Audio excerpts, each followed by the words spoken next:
Hello and welcome to another episode of RGN Interviews in Lockdown. Today I'm joined by Colin Moorhead. He's the Executive Chairman of Indonesia-focused explorer Sihayo Gold. So Colin, can you give a bit of an introduction to the company and its journey so far in Indonesia?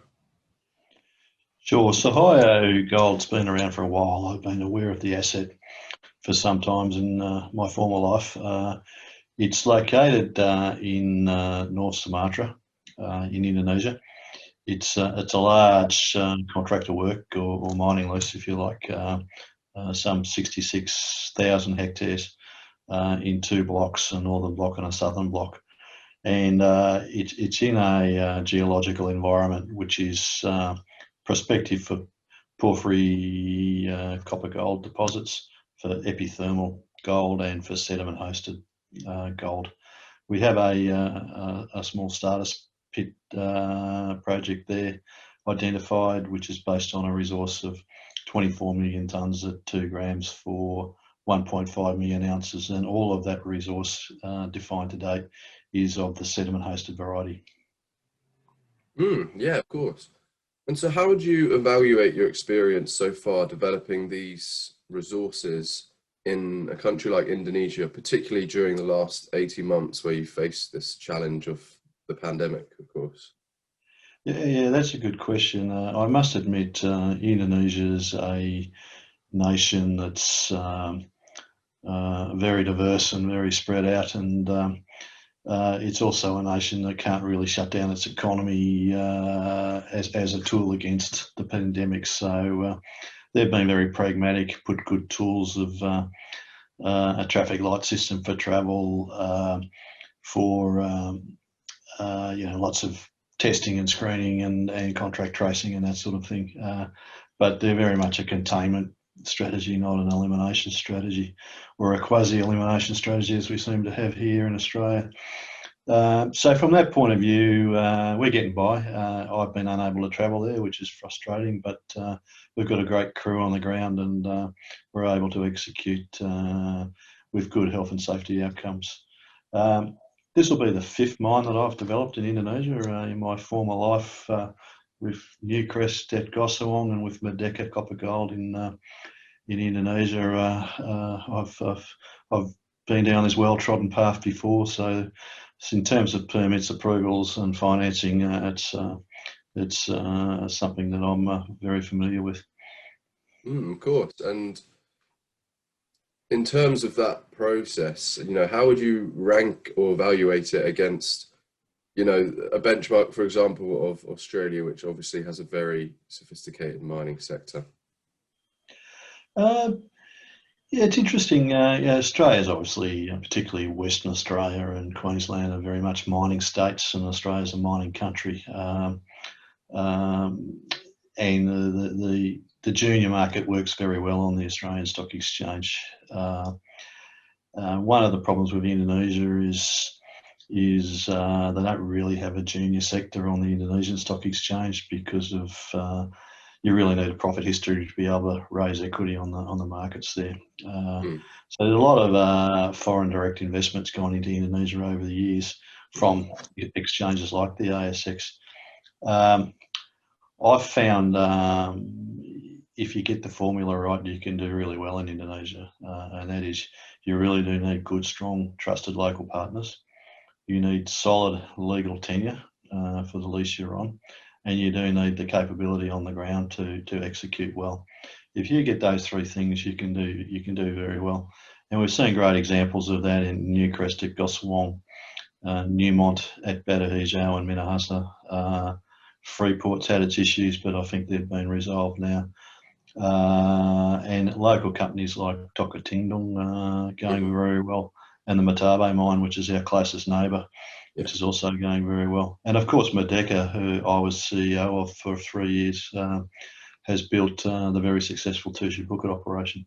So if you get things right in Indonesia, you can certainly be very successful.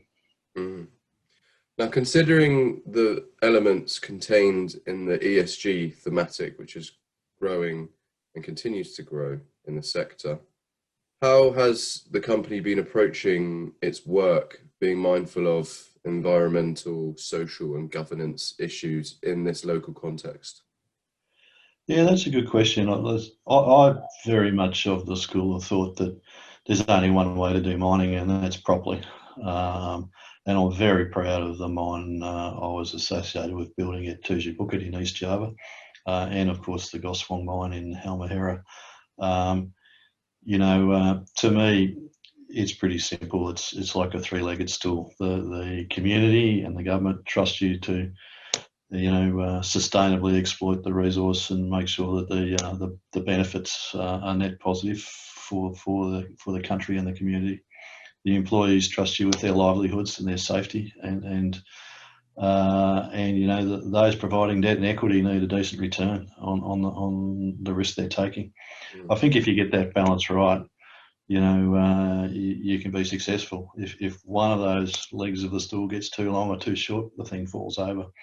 So, my job is balancing that stool. There's, the regs in Indonesia are as rigorous as they are in Australia, really, and in some cases more so. So, some of the unique challenges associated with Sihayo are our location. We're bang on the Trans-Sumatran Fault Zone, which is a mountainous area with lots of rain and a high degree of seismicity. So everything needs to be engineered and designed to be robust under those conditions. And we're using a suite of consultants from around the globe to help us achieve those outcomes. Mm. Now, you mentioned the company's been working to get the starter project into production, which is scheduled for the fourth quarter of this year. So what are the remaining final touches still to be applied ahead of that target? Well, we're planning to get into full construction in the second half of this year. The permits and approvals, in summary, are the government of Indonesia through the Mines Department approves the feasibility. Mm-hmm. They do a techno-economic assessment of your feasibility study, and that's happened. The next stage is an AMDAL, which is effectively an environmental impact statement, and we're undertaking that now. And the final step is gaining your forestry approvals, which is always the big unknown in Indonesia. But as I said, it's a well-worn path, and if you do tick all the boxes, you should get there eventually. So it's going through that permits and approvals process. Probably the key issue for Sihayo is getting the tailings storage facility signed off by the Dam Safety Committee in Indonesia, and of course there's a new global standard on tailings which yes. We seek to comply with as best we can in that area.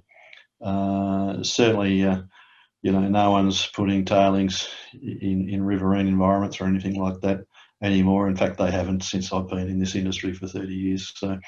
So we're designing a proper tail storage facility. We're using Knight Piezold out of Perth to help us with that, and they also look after Matabe's tailings storage facility up the road and have very good experience in that. So I think the other angle is you really need the social licence to operate as well as the legal licence to operate. So working with the community to demystify what you're doing, to make it very clear, what the benefits for them are going to be in terms of employment and economic opportunity, being very clear about what the environmental footprint will be, and working with your neighbours, those in the broader province, and of course the Republic of Indonesia, to get across the board support. Now, of course, you never make everybody happy all the time, and you'd be nuts to try. But I've found that in other operations where I've been through this process, and it doesn't matter whether it's Indonesia or Australia or West Africa or wherever, you got to treat people with respect if you want to get that respect back. And that's hard won, and it's won by your actions, not what you say. So if you do what you say you're going to do, people will start believing you. And it's a journey, and we're on that journey now.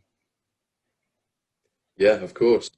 And at the follow-on Sihayo 2 project, the company has just announced some positive drill intercepts in several areas there. So what does that latest drill data demonstrate with regards to a potential pathway to development there? Sure. It's well, we've got a three-tiered exploration approach. Hmm.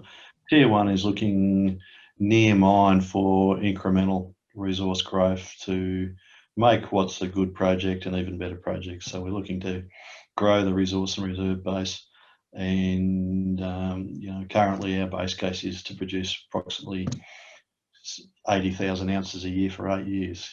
Every incremental ounce I can find that we can add to that story adds significant incremental value. So that's tier one.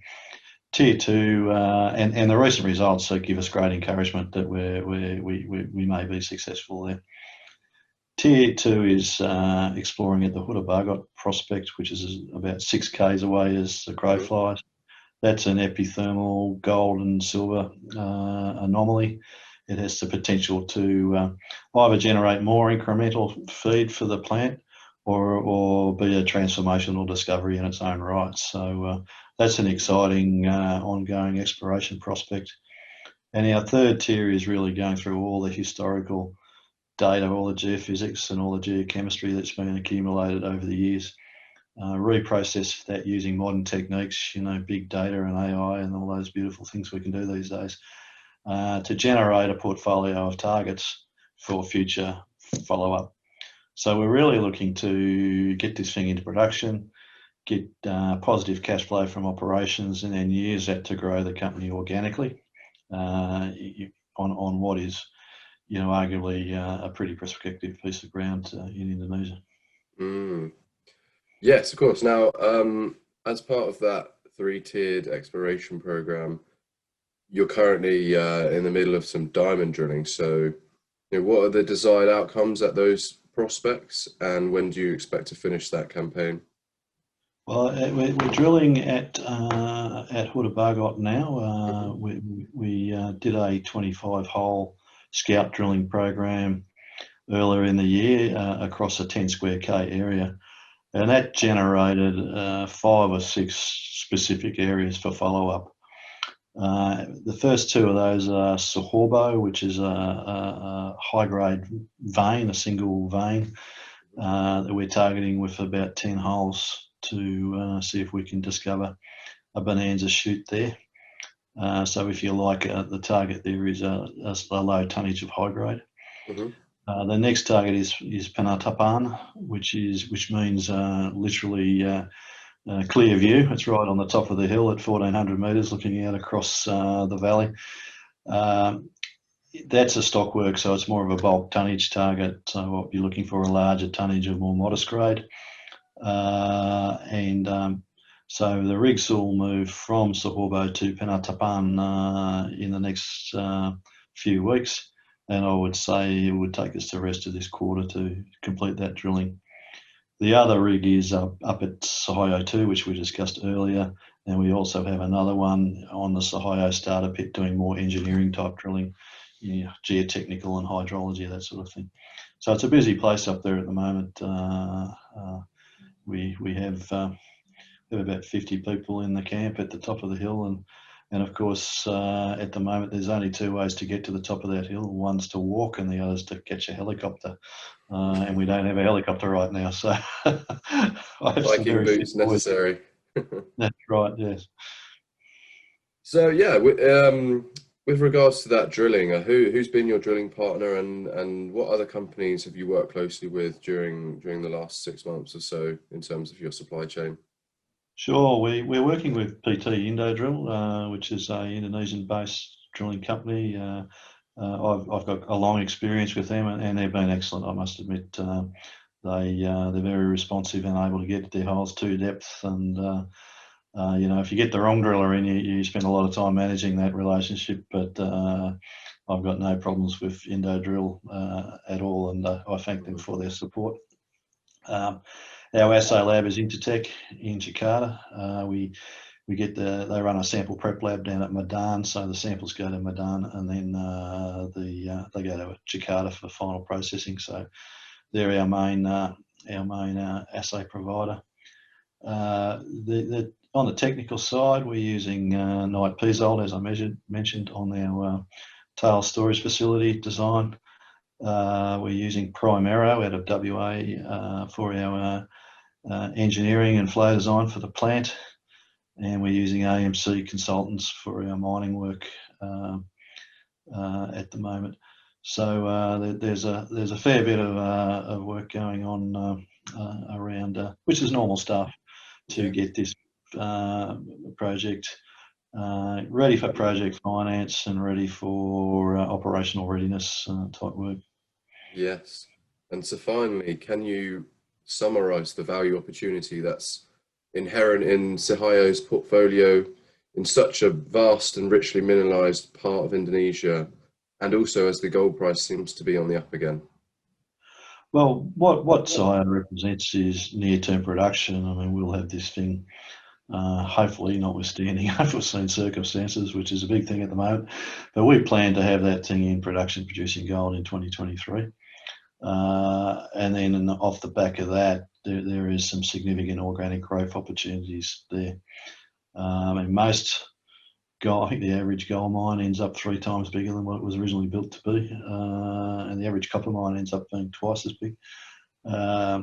You know, you can't promise that, but certainly that's the opportunity here, given the prospectivity of the lease. We have long tenure, we have capability in country, and you know, hopefully that we can be successful in delivering some shareholder value there.